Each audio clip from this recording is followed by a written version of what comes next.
بسم الله الرحمن الرحيم. waxaan kusoo jirnay maadadeennii quantity surveying ama cost estimation. waxaan kusoo jirnay jabtarkeenii saddexaad neck columns. maanta cashkeena waxaa ku saabsan yahay quantity of concrete in neck columns. darsigii ka horreeyay waxaan uga soo hadalnay formwork, quantity of formwork in neck columns. marka maantana waxaan soo saaraynaa formworkii shalay aan samaynay shub intee leeg ayaa gelayo. marka si fiican ila soco dimensionska. marka dimensionka hesho kadib aad wax xisaabin kartaa. dimensionka ama cabirada neck columnska waxa waaye heightkiisa waa 300 mm. waa kana foundationka oo ujeedaa raft foundationka soo sameynay, footingkii waxaan soo sameynay BCC. marka hadda maanta waxaan sameynaynaa neck columns ama luqunta columnka. yani waxa waaye foundationkii aan soo sameynay ilaa iyo G levelka, ground levelka ilaa iyo foundationka inta u dhaxayso tiirka luquntiisa ayaa waxaa la yiraahdaa column neck. aan filayaa inaad fahamteen. marka neck columnskaas mise shub intee leeg ayaa gelayo ayaan soo saaraynaa maanta. heightka waa 300 oo millimeter, balaca iyo dhererkana waa waxa waaye 225 millimeter. dhanka kaletana la mid waaye, afartiisa dhinac way isla eg yihiin. marka maadaama afartiisa dhinac ay isla eg yihiin, dhererka iyo balaca waxaan u qaadaynaa 0.225.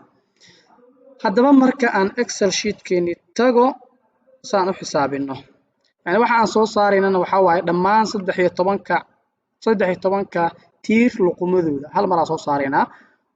mashruucaan ku samaynayno maadadan quantity surveying. marka si fiican oo la soco 13kaas tiir hal mar shubka gelayo luqunta shubka maahan tiirka oo dhammaystiran maahan, ama anagu bilindina waan dhahnaa. marka bilindiga luquntiisii ayaan soo saaraynaa shub intee leeg ayaa gelayo. 13ka tiir hal mar baan soo saaraynaa insha Allah, luqumaha tiirarka. haddaba excel sheetkeeni aan tago. okay, saan mid cusub u furto waxaan leeyahay right click, move or copy. waxaa move to end, create a copy, then click OK. waraa usoo sharaxay. marka let us make some modification here. waxaan leenahay concrete for column necks.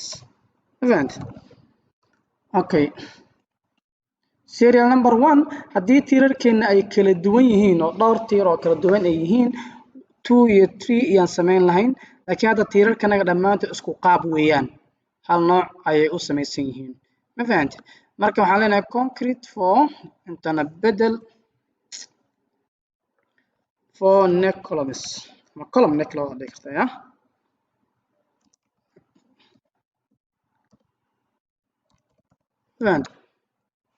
numberka waa 13 tiir waaye, waxaan soo saarayno 13 luqumood oo tiirarka ay leeyihiin waaye.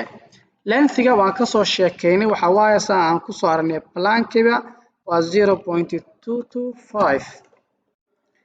breadthga ama widthga sidoo kale waxa waaye 0.225. thicknesska instead of thickness please use height ya.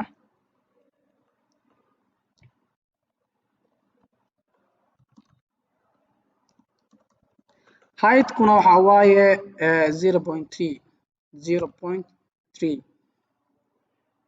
bas hal mar haddaan inta klisi automatic wuu soo saarayaa. mujeda 0.225 oo lagu dhuftay 0.225 oo lagu dhuftay 0.2 meter cubic. let me check yaraan badan product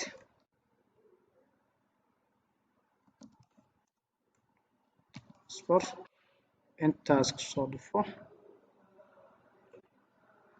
ku xir yes 0.2.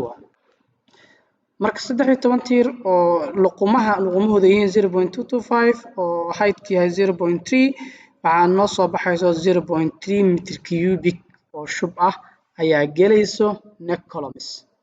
columnkan luqumahooda waxaa gelayo 0.2 meter cubic oo shub ah ayaa gelayso. waa intaan waaye.